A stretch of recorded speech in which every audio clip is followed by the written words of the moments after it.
Really good question here today is why is it that people can feel worse vertigo when they lie backwards? And how does that relate to your neck?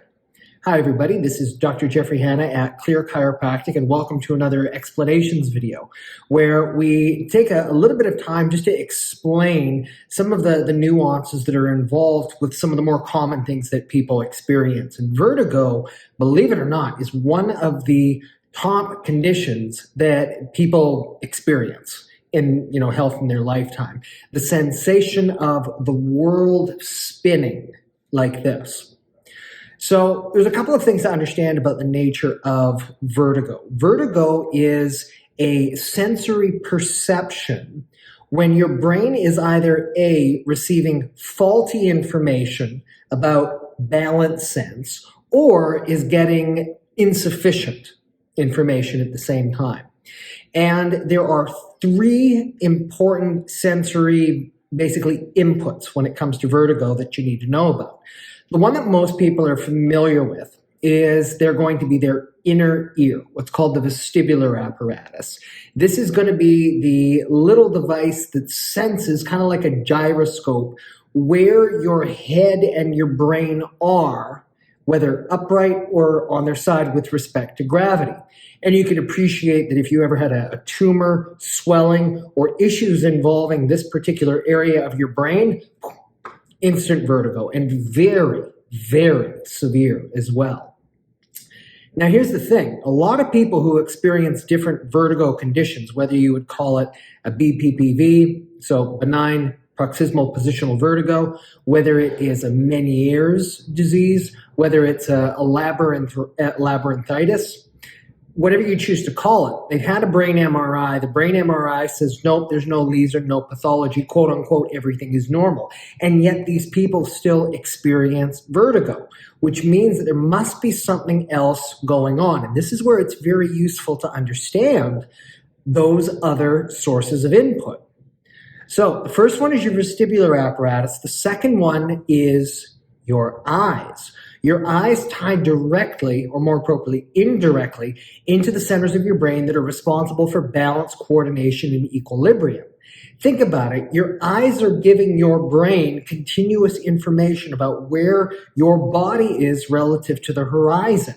It lets you know how to plan, to prepare, so you could appreciate that if your eyes would be sending in faulty information, not only can that, lead to headaches, migraines, but it can also produce vertigo and dizziness just as well. So the importance of getting your eyes and your specs checked periodically if you're experiencing vertigo, also super important. But unless you're a neuro-optometrist, you probably don't necessarily think of that off the top of your head. But the third one, and of course this is going to fall in my area of expertise, it's the role and the relationship of the sensors in your neck. You see, you've got three kinds of primary nerve sensors, sensory nerve sensors in your neck. These are going to be for pain. These are going to be for proprioception. That is your internal, where your muscle tone tension is. And then you also have pressure reception. And the pressure receptors are located inside of the joints, inside of the ligaments, and inside of the connective tissues. And they are providing direct input into the vestibular or the balance centers of your brain about where your various joints, muscles, ligaments, and nerves in your neck are relative to the horizon. And this goes into one of the special things about human beings, our ability to stay upright.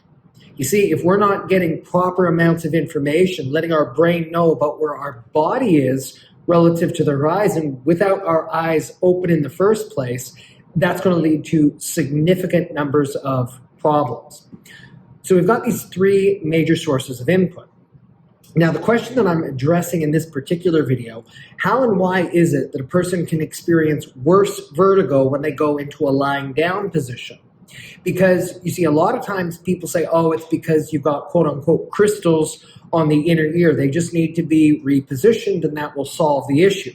Well, that is not necessarily the case. You see, that procedure, which is called an Epley's maneuver, very, very effective. but it doesn't work for every single person. Why is that? It's because the issue is not always, quote unquote, the crystals in the ear. So something that is useful to understand then here is that we, human beings, are subject to three continuous sources of stress: time, gravity, and the circumstances of daily living.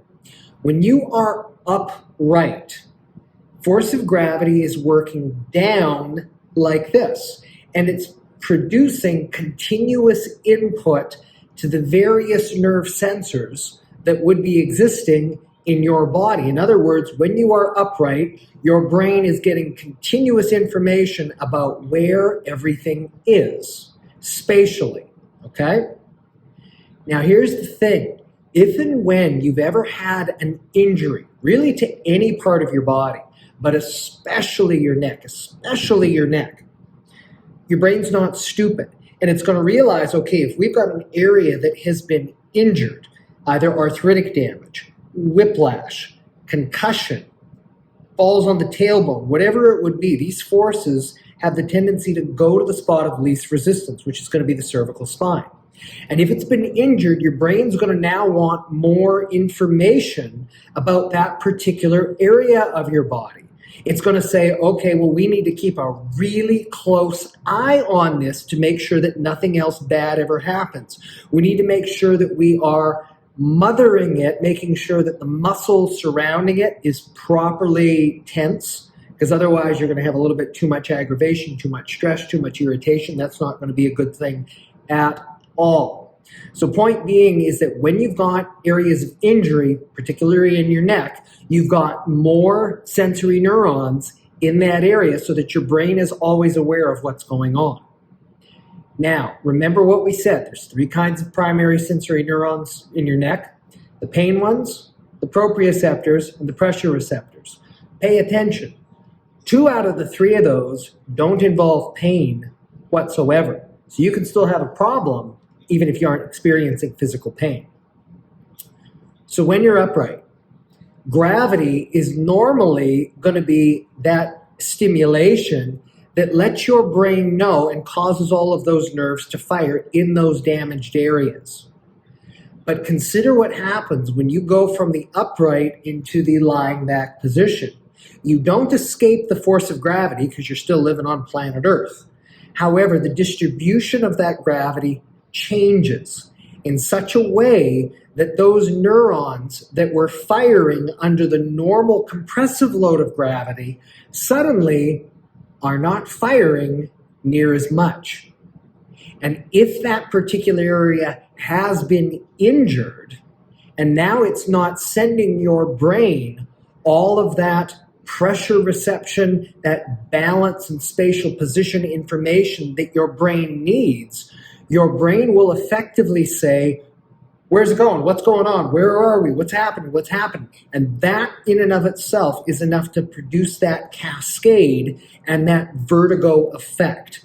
That is the reason how, again, not just always the inner ear. Yes, could be the inner ear, but it's also how damage with the sensors of your neck. When you lie down, you're taking information away from your brain, information that your brain needs in order to know what is actually going on.